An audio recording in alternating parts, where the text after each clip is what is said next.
Bienvenue à tous et à toutes pour ce premier dimanche de Carême. Nous nous proposons ici sur la paroisse de Saint-Pierre de préparer nos cœurs tous les dimanches soirs par une petite méditation sur ce que nous pouvons véritablement vivre pendant ce temps du Carême pour qu'il porte du fruit dans nos vies.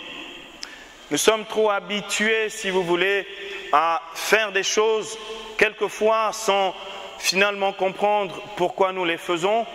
Et quelquefois, il n'est pas rare de rencontrer des chrétiens qui se donnent tellement de peine à essayer d'être de bons chrétiens en oubliant ce que ça veut dire d'être vraiment chrétien. Et de temps en temps, on a envie de poser cette question aux chrétiens. Mais pourquoi tu fais ça ? À quoi ça te sert de faire ce que tu fais ? Pourquoi tu te donnes tellement de peine à faire ce que tu fais ? Est-ce que tu sais vraiment pourquoi tu le fais ? Et donc, bien-aimés, nous allons pendant ce temps du Carême, pendant cet itinéraire de Carême qui est un chemin à la fois de grâce, de bénédiction et de renouveau spirituel, nous allons essayer de nous approcher de la parole de Dieu pour essayer de mieux comprendre ce que l'Église nous propose pendant ce temps, de telle sorte que ça puisse nous donner de pouvoir en tirer le maximum de fruits spirituels. Je voudrais commencer ce dimanche en méditant avec vous sur le sens chrétien du jeûne. Parce que dans les autres religions, que ce soit l'islam ou même le bouddhisme, on pratique d'autres formes de jeûne. Le temps du carême n'est pas un ramadan. Donc de temps en temps, dans la mentalité de tous, on se dit on va faire un peu un ramadan chrétien. Non, le ramadan est musulman et le carême est chrétien. Le carême, ce sont ces 40 jours où l'on voit Jésus lui-même partir au désert, comme on le voit dans Matthieu au chapitre 4, les versets 1 à 10, où Jésus va au désert pour se préparer spirituellement à sa mission. Nous vivons le temps du carême comme un temps de préparation à la Pâque du Christ, c'est-à-dire à la victoire du ressuscité sur toutes les œuvres de ténèbres, de mal et de mort qu'il y a non seulement dans le monde, mais aussi dans nos propres vies. Alors, je voudrais tout d'abord vous présenter les 4 types de jeûnes qu'il y a dans la Bible, particulièrement dans l'Ancien Testament. Il y a 3 types de jeûnes. Le premier type de jeûne qu'il y a dans la Bible, c'est ce que l'on pourrait appeler le jeûne pour la conversion.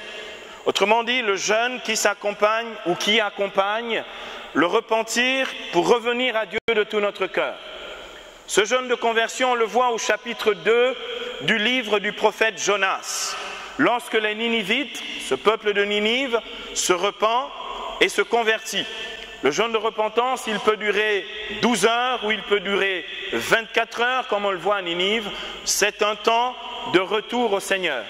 Dans nos pratiques à nous, catholiques, c'est le jeûne du mercredi des cendres.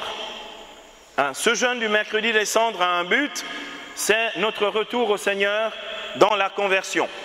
Donc, ce jeûne est un jeûne de conversion pour que notre cœur, éloigné de Dieu par toutes sortes de choses qui dans la vie peuvent nous éloigner de lui, puisse nous faire revenir au Seigneur. Ensuite, il y a ce que l'on appelle le jeûne de combat. Lorsque l'on est oppressé par des puissances négatives ou même simplement par la méchanceté des hommes autour de nous, dans notre entourage, dans notre environnement, qu'il soit familial, amical ou professionnel.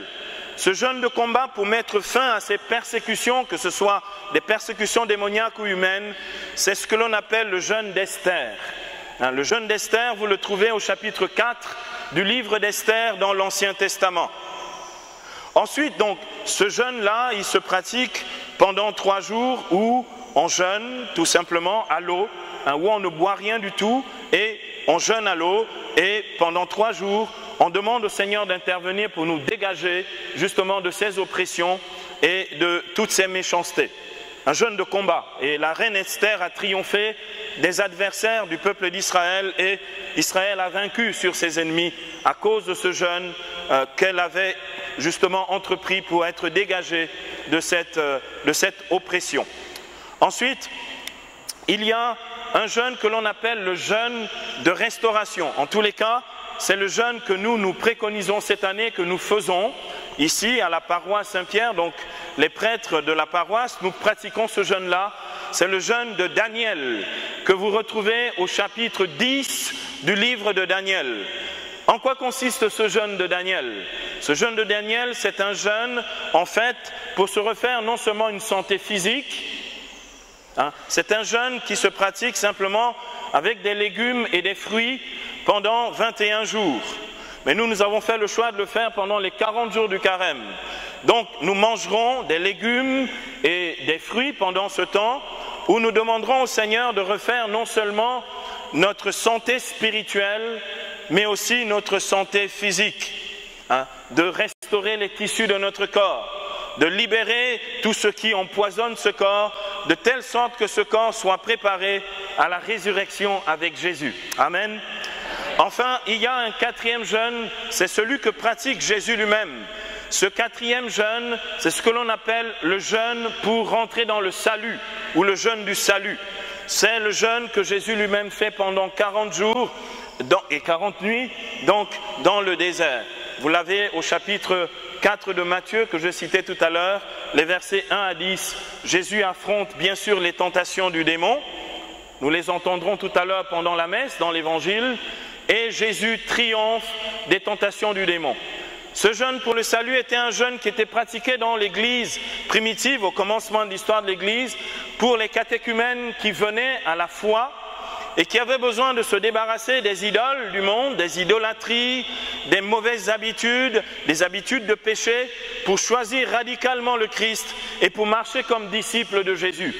Et pendant 40 jours, les chrétiens se consacraient à ce jeûne, les catéchumènes se consacraient à ce jeûne pour se purifier de la vie de péché ou de la vie ancienne et venir vraiment comme nouveaux disciples du Christ à la vie nouvelle que propose Jésus. Ce sont les 4 jeûnes bibliques. Alors maintenant, la question que l'on peut se poser, c'est pourquoi jeûne-t-on? 3 petites réponses à cette question. La première, et ça peut nous aider à bien vivre le carême, nous jeûnons pour la raison suivante, c'est pour mieux nous disposer à l'œuvre de la grâce de Dieu dans nos vies. Donc la première raison pour laquelle nous jeûnons, c'est pour ne pas résister à l'action de la grâce de Dieu dans nos vies. C'est une disposition de cœur, de l'esprit et du corps à l'action divine du Seigneur dans nos vies.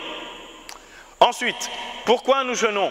Nous jeûnons, mes amis, pour grandir dans plus de liberté et spirituelle et humaine par rapport à nos mauvaises habitudes et à nos addictions. Je vais ici vous raconter rapidement un petit témoignage. En 2004, j'étais, de ce temps-là, un gros consommateur de Coca-Cola. Je vous assure, c'était matin, midi et soir. C'était vraiment le Coca et le Coca. Comme j'étais prédicateur international, quelle que soit la ville où j'allais, je commençais toujours par... J'ai goûté un certain nombre de Coca dans plein de villes du monde. Je cherchais où je pouvais trouver du Coca-Cola. Et surtout un bon Coca bien frappé, un Coca bien frais, si vous voulez. Et partout, c'était ça. Et pendant le carême de 2004, je me suis dit, Seigneur, cette année, je voudrais essayer un peu de réguler ma consommation de Coca. Pour ça, je ne vais pas faire dans la demi-mesure. Pendant les 40 jours de carême, je vais supprimer le Coca-Cola et je vais varier mes boissons. Ça me permettra de boire autre chose. Bien aimé, plein de tentateurs parmi mes frères et sœurs de communauté qui venaient tout d'un coup me dire « Ah, ça ne te dirait pas de boire un petit Coca ?» Tout d'un coup, tout le monde était généreux avec moi. Eh bien, pendant les 40 jours, je n'ai pas succombé. J'ai résisté et j'ai triomphé avec Jésus. Amen. Et bien aimé, qu'est-ce qui s'est passé? C'est qu'à la fin des 40 jours, le Seigneur, tellement bon avec moi, m'a rééduqué, m'a donné une véritable liberté par rapport au Coca. De 2 façons, je l'ai retrouvé de 2 manières. C'est que non seulement j'avais la possibilité de boire d'autres boissons, d'accord? Donc c'était une vraie liberté que j'avais acquise, donc très bien, je pouvais diversifier les boissons. Mais en plus, mes amis, figurez-vous, j'ai retrouvé une saveur nouvelle. Quand je bois aujourd'hui du Coca-Cola, je le bois avec un grand plaisir. Mais je suis tellement libre dans mon cœur que je peux dire oui ou je peux dire non. Avant, je ne pouvais pas dire non au Coca. Une vraie victoire dans ma vie. Alors, c'est peut-être une petite chose. Le but, bien aimé, ce n'est pas de triompher nécessairement de grandes choses, c'est de commencer à triompher dans des petites choses pour que lorsque les grandes arrivent, nous puissions triompher pareillement. Amen.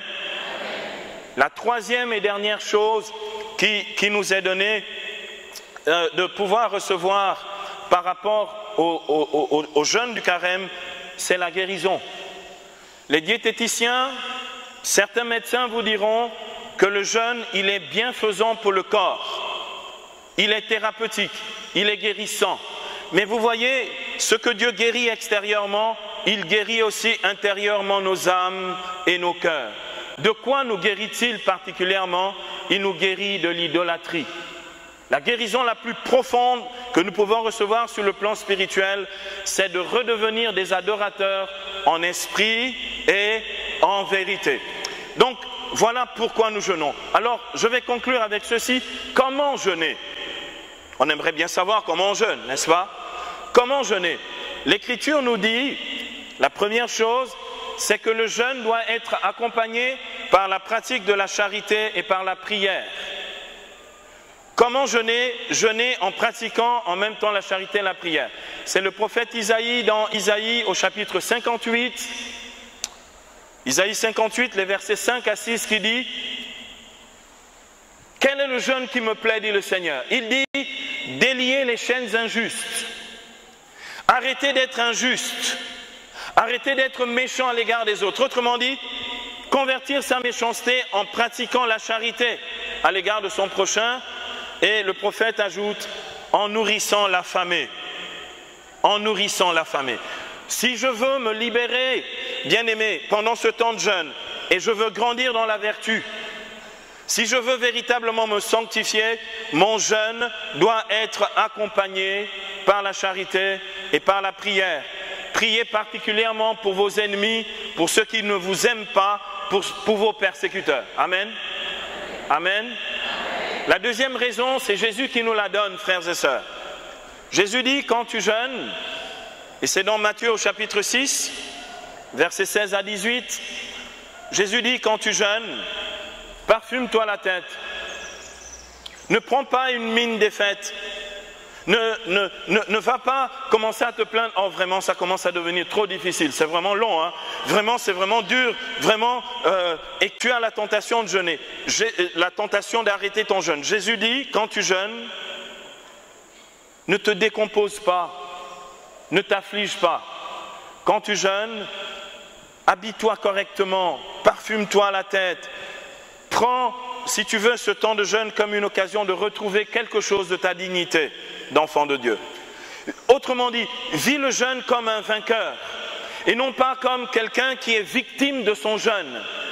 Arrête de te victimiser même quand tu pratiques le jeûne.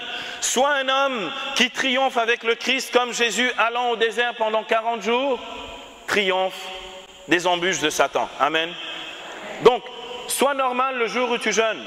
Sois quelqu'un de normal, sois aimable, sois attentionné aux autres. Ne te replie pas sur toi-même, mais sois quelqu'un, lorsqu'on le regarde, on dit, mais qu'est-ce qui se passe dans sa vie? Il a l'air d'être tellement bien. Qu'est-ce que tu fais, mon frère? Tu dis, je te dirai ça dans un jour.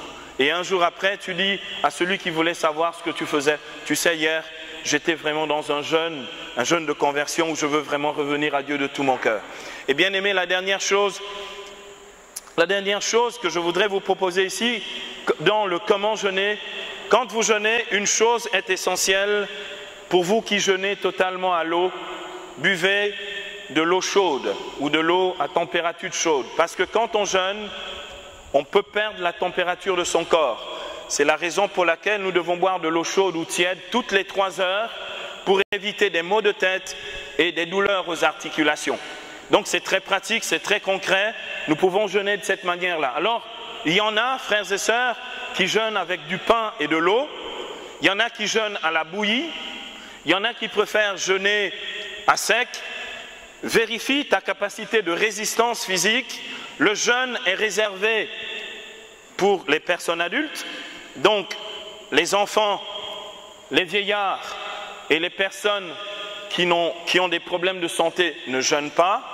Cette tradition de l'Église a véritablement un but, c'est de nous permettre d'expérimenter la victoire de Jésus dans nos vies pour que, comme le Christ triomphe et ressuscite d'entre les morts, nous puissions nous aussi vivre comme des hommes et des femmes ressuscités. Les 2 jours de jeûne traditionnels dans l'Église, c'est le mercredi, en mémoire du mercredi des cendres, et le vendredi, en mémoire du vendredi saint. Vivons ce temps de grâce comme un temps de restauration et un temps de bénédiction pour tous. Amen. Mon Père.